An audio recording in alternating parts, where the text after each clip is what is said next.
I found a lesson that tries so hard to be inclusive, yet falls flat on its face when you look at it from any other context. Let me give you a rundown on the lesson plan first, and then I'll dive deeper into why this lesson falls so flat. The lesson plan details how this would be for the teacher's kinder through second grade classes, and is focusing on creating African masks from clay using additive and subtractive methods, press molds, and textured items. I should also point out that this lesson is dated October of 2009, so it's a decade out of date. The lesson then lists the TEKS. In this case, I believe the lesson plan originates from Virginia, so they seem to have something called GLES or GLES, I guess. And I do have to say that including 3 different grade levels on one lesson plan with the different grade standards right next to each other seems like an odd decision and one that could get confusing real fast. The teacher then lists out some vocabulary that would be important for the students, those being clay, slip, texture, additive/subtractive techniques. The teacher then lists resources that she will use, and they include both a map of the world with Africa in particular, and reproductions of African masks the teacher has in their personal collection, and mask posters from a visual education center.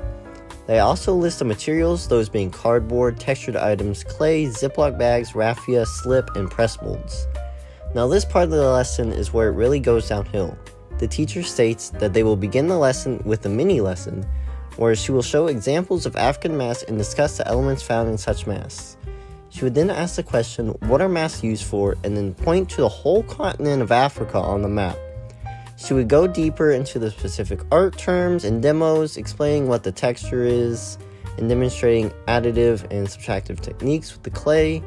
The students would then have their work period, where students would be provided clay that has been rolled into the shape of a slab, and create a geometric shape for the head, and use additive/subtractive techniques for the eyes, nose, and mouth. Texture would then be added, and then masks would be placed in the Ziploc baggies to hold moisture until the teacher can fire the mask in the kiln. She would then let the students apply shoe polish to the mask and hot glue raffia to the back of the mask to represent the hair. Here's the kicker though, which just compounds the reason why this lesson is so poorly designed from an inclusivity level. That being on the rubric included with the lesson, one of the points the students must hit to get full credit is if they created a mask that represents the whole of Africa. That ends the lesson plan off, and I cannot believe that this was actually taught to students. This lesson, I should also point out, comes from a whole list of this district's most successful lessons, which really boggles my mind. Let's start off with the organization of this lesson plan. It's confusing. Having 3 different grade levels on the same lesson plan is just a recipe for disaster in my opinion, and could cause the teacher to teach objectives that are meant for another grade level because she only lists what grade levels should be for which TEKS only once at the beginning and never again. Next, the resources the teacher would use are sorely lacking in detail. She's going to provide reproductions of some masks, which is great, but she never dives deeper into this and is only brought up during the mini lesson once. Now let's get to the mini lesson itself, and this is the part that really makes me sad. This lesson had so much potential, I think, to really dive deep into the many different types of African masks there are from the many different areas of Africa.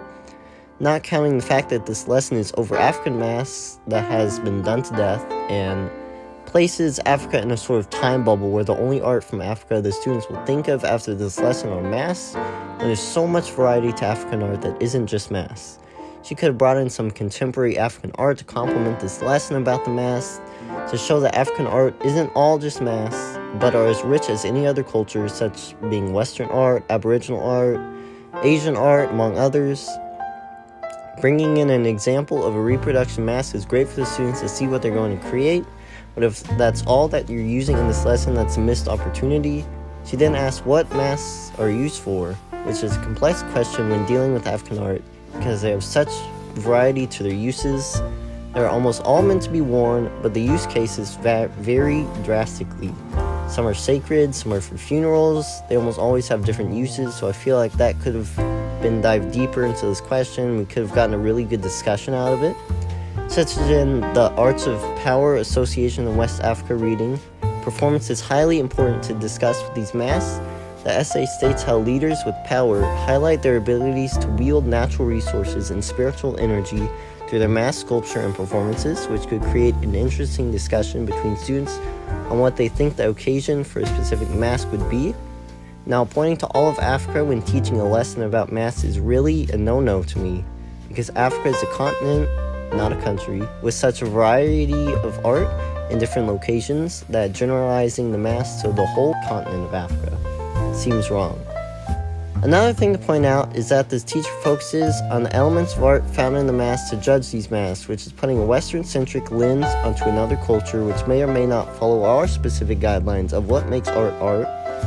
Simplifying the part of the lesson to actually creating the masks themselves is fine, since the teacher is teaching this to really young kids and their attention spans are not the best, but having the context and backstory surrounding the creation of these African masks and showcasing other examples of African art is crucial to creating a healthy worldview, since this might be their first introduction into what this culture is really like.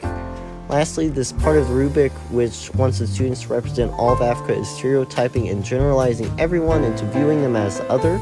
It reminds me of the said reading about Orientalism, which describes Orientals or the other as invertebrate liars, lethargic and suspicious, and oppose the clarity, directness, and nobility of the Anglo-Saxon race. That's what this teacher is unknowingly perpetuating by generalizing a whole people into one box, than what realistically isn't the case at all. Overall, this lesson plan needs some major work and an overhaul of it to be taught to actual students, because right now, this is the most Western-centric, unoriginal, and generalizing lesson I've come across, and teaching this lesson to students could do major damage to their worldview.